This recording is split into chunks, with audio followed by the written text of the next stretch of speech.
새번역 사도신경으로 신앙 고백하겠습니다. 저는 전능하신 아버지 하나님 천지의 창조주를 믿습니다. 저는 그분의 유일하신 아들 우리 주 예수 그리스도를 믿습니다. 그분은 성령으로 잉태되어 동정녀 마리아에게서 나시고 본디오 빌라도에게 고난을 받아 십자가에 못 박혀 죽으시고 장사된 지 사흘 만에 죽은 자 가운데서 다시 살아나셨으며 하늘에 오르시어 전능하신 아버지 하나님 우편에 앉아 계시다가 거기로부터 살아있는 자와 죽은 자를 심판하러 오십니다.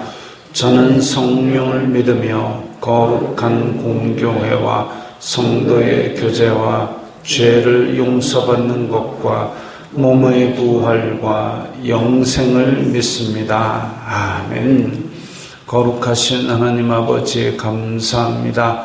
간밤에도 편히 쉬게 해주시고 새벽에 기도하는 자리에 불러주시니 감사합니다. 이 시간 저희들 마음 중심으로 주님을 경외하게 하여 주시옵소서. 예수님 이름으로 기도드리옵나이다.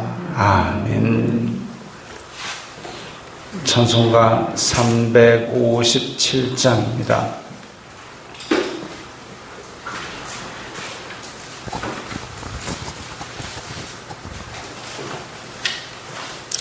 찬송가 357장입니다.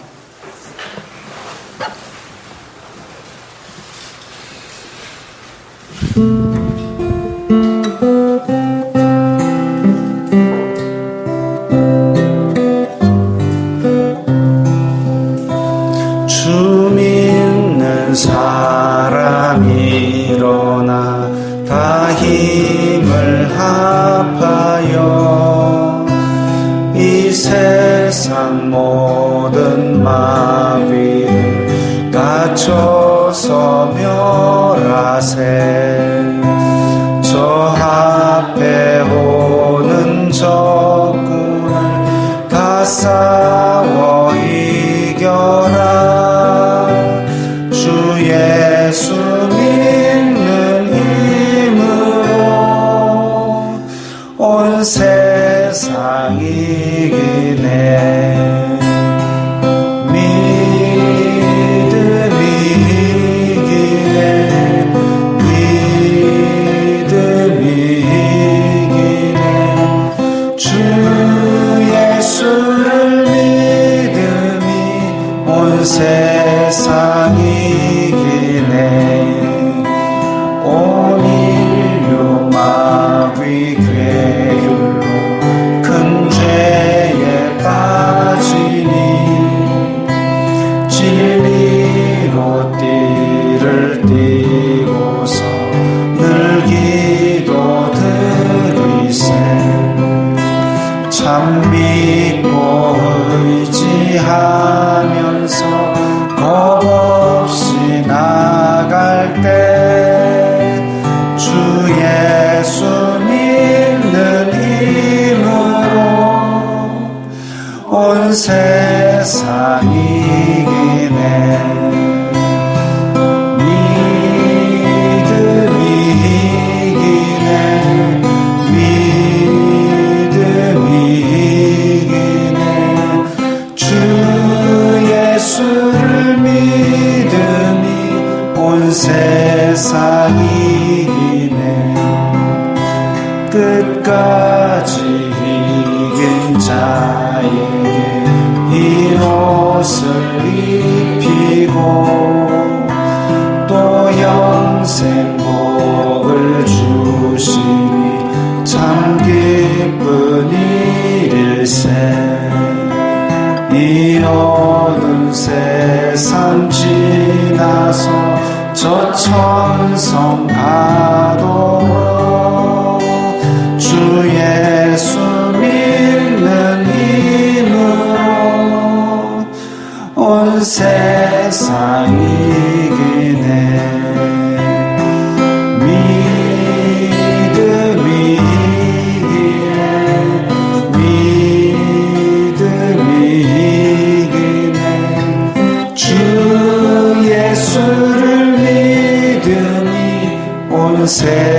세상 이기네.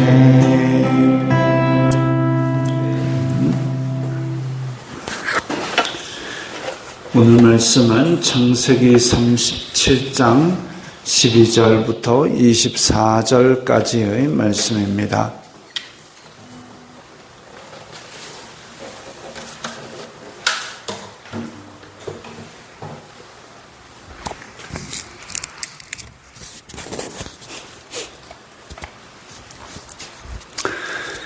창세기 37장 12절부터 24절까지의 말씀 함께 읽겠습니다.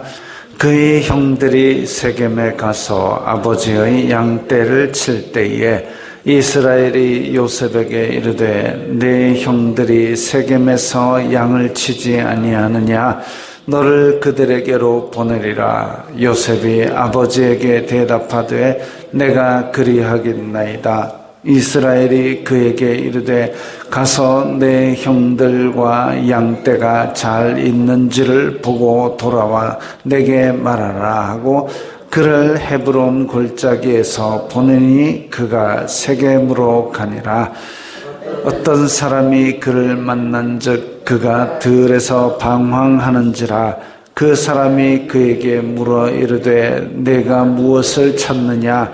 그가 이르되 내가 내 형들을 찾아오니 청하건대 그들이 양치는 곳을 내게 가르쳐 주소서. 그 사람이 이르되 그들이 여기서 떠났느니라. 내가 그들의 말을 들으니 도단으로 가자 하더라 하니라.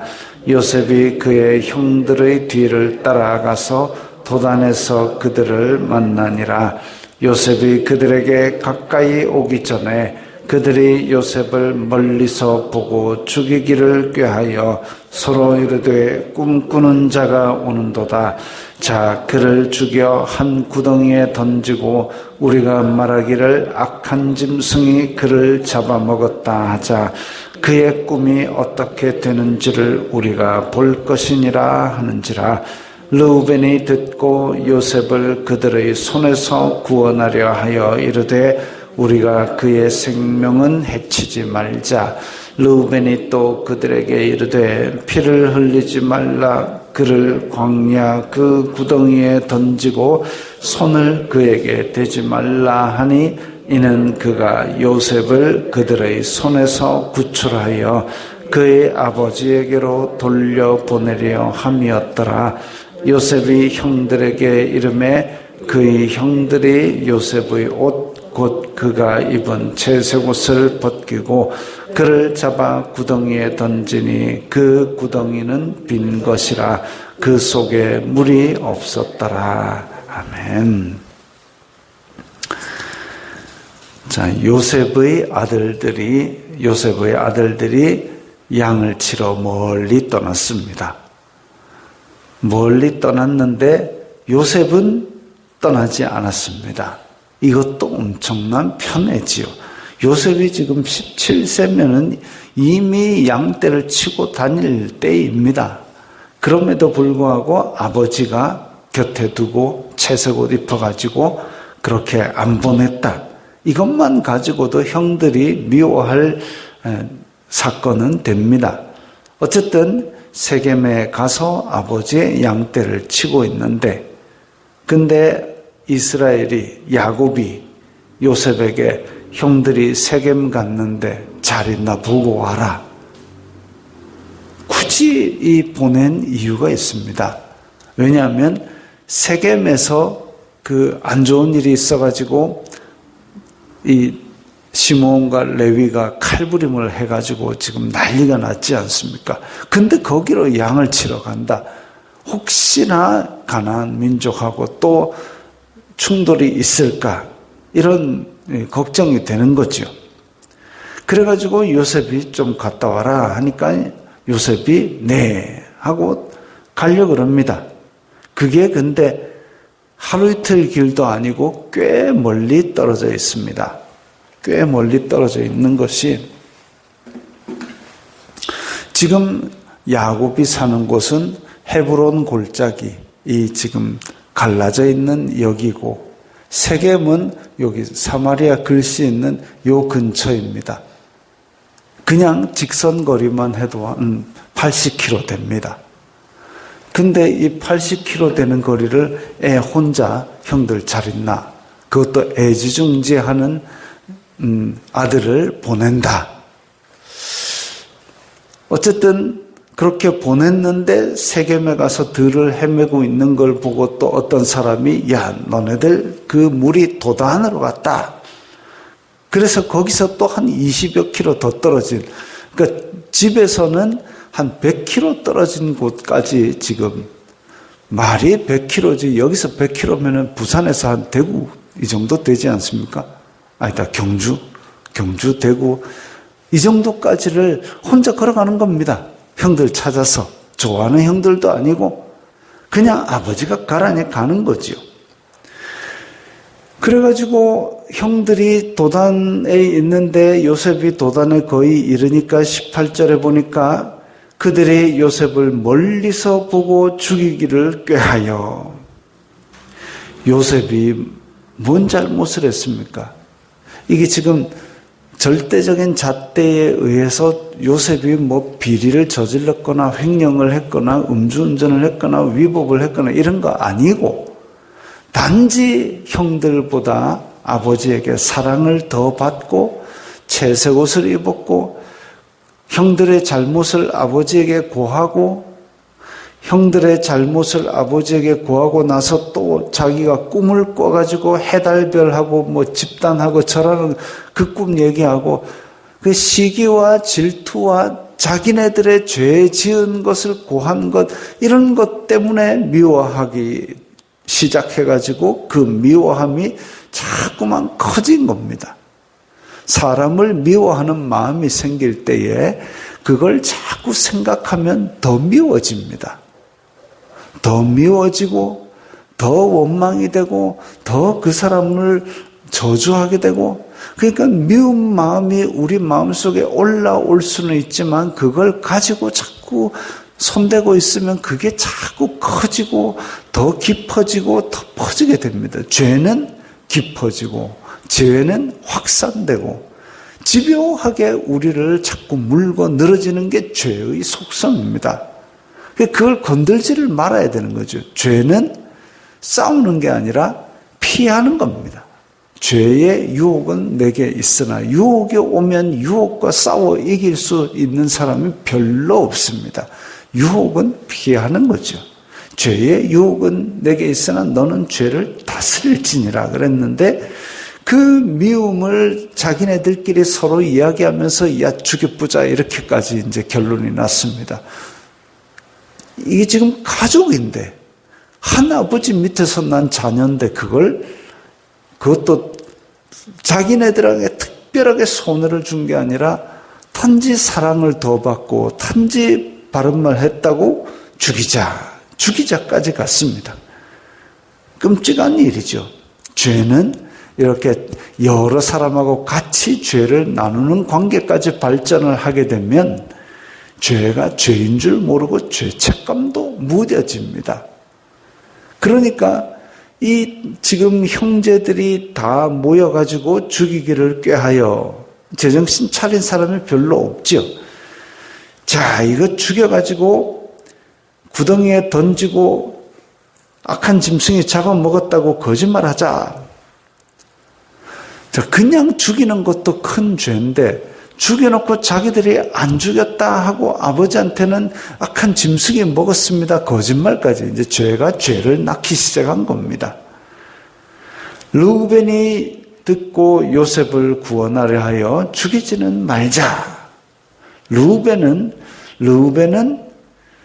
그걸 죽이지는 말자. 이 최소한의 양심과 최소한의 형제됨을 가지고 죽이지는 말자라고 이야기를 합니다.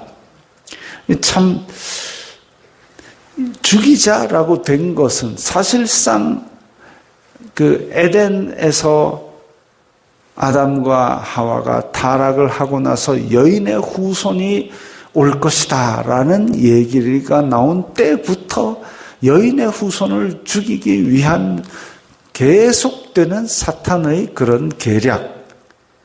그래서 가인이 지배할 때도 그렇게 강하게 지배하면서 여인의 후손이 나타나는 것을 어떻게든지 억누르려 했고, 노아 홍수 이후에도 그런 어떤 니므롯, 함의 자손 니므롯 이런 사람들이 자꾸 자기가 강한 권력과 능력과 탐욕으로 말미암아 여인의 후손을 억누르고 자기가 지배자가 되고 자기가 왕이 되려는 일을 끊임없이 했습니다.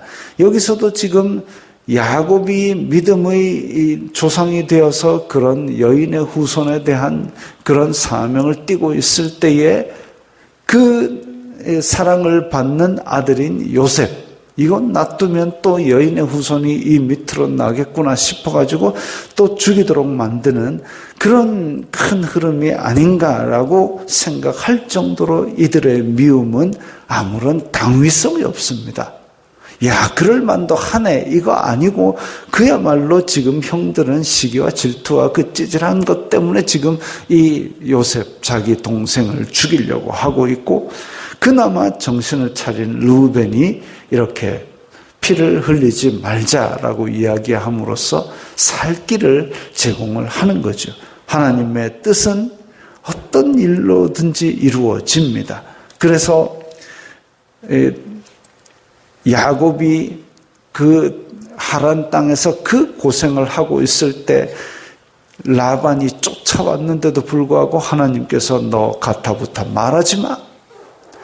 에서가 야곱 죽이려고 그렇게 올라왔을 때 하나님께서 에서의 마음을 바꾸어 주사 서로 끌어안고 눈물을 흘리게 만들고, 그랬던 것처럼 이 또 야곱의 아들 시므온과 레위가 칼부림을 했을 때에 그 가나안 족속, 브리스 족속이 두려워가지고 야곱에게 대들지 못한 것처럼 이런 식으로 하나님의 보호하심이 요셉에게 이르러서 르우벤이 죽이지 말자라는 얘기를 한 것으로 보입니다. 근데 죽이지는 말자 그랬지만 요셉이 이 형들에게 이름에 형들이 요셉의 채색 옷을 벗기고, 이 채색 옷은 야곱의 사랑의 상징이죠. 사랑받는 아들의 상징인데 그걸 벗겨가지고 그를 잡아 구덩이에 던지고, 빈 구덩이 안에 던져가지고 그렇게 죽이지는 않지만 가만 놔두면 또 이거는 굶어 죽든지 목말라 죽든지 아니면 짐승이 와서 죽이든지 어쨌든 자기네들은 피를 안 흘린 게 되니까요. 그렇게 던져버렸습니다. 요셉은 이때 요셉이 어떤 반응을 보였는지는 기록되어 있지 않습니다. 마치 이삭이 그 모리아 산에서 아브라함이 잡아가지고 번제로 드리려 할 때에 이삭이 어떤 반응을 보였는지 기록하지 않은 것처럼, 또 예수님께서 십자가에 올라가실 때에 그야말로 털 깎는 자 앞의 양처럼 잠잠하셨던 것처럼 이렇게 예수님을 예표하는 모습이 보여집니다. 사실 요셉의 입장에서는 아마 이 야곱을 통해서 하나님 경외하는 법을 배웠을 겁니다. 그리고 하나님이 누구신지도 배웠을 겁니다. 그런데 이렇게 하나님께서 함께 하시고 언약을 주셨다라는 걸 배웠는데도 불구하고 형들이 미워해가지고 빈 구덩이에 던질 때, 야, 이거 하나님은 계신가? 하나님이 뭐 하시는가? 형들이 나를 이렇게 생명을 위협하기까지 이르렀는데 하나님 어디 계시는 것일까? 그런 생각 안 들었겠습니까? 인간적으로. 그런데 이 요셉은 어떤 얘기도 하지 않고 아마 17세가 그 더 나이 든 형들이 다 붙잡아가지고 채색 옷을 벗기고 구덩이에 던졌을 때 무섭기도 무서웠을 겁니다. 또 막막했을 겁니다. 자기 혼자서 올라갈 수 없는 구덩이니까 형들이 던졌겠지요. 그럼에도 불구하고 하나님께서는 잊지 않으시고 그 언약을 지키시고 그 언약을 이루시고 복 주시기 위해서 더욱 큰 길로 인도하실 계획을 세우셨지요. 그래서 그 세겜에서 헤매고 있을 때 어떤 이름도 모르는 사람이 나타나서 너네 형들 도단으로 갔다라는 얘기도 했을 것이고, 또 나중에 나오는 그 대상들이, 상인들이 와가지고 마침 그때 거기를 또 어찌 지났겠습니까?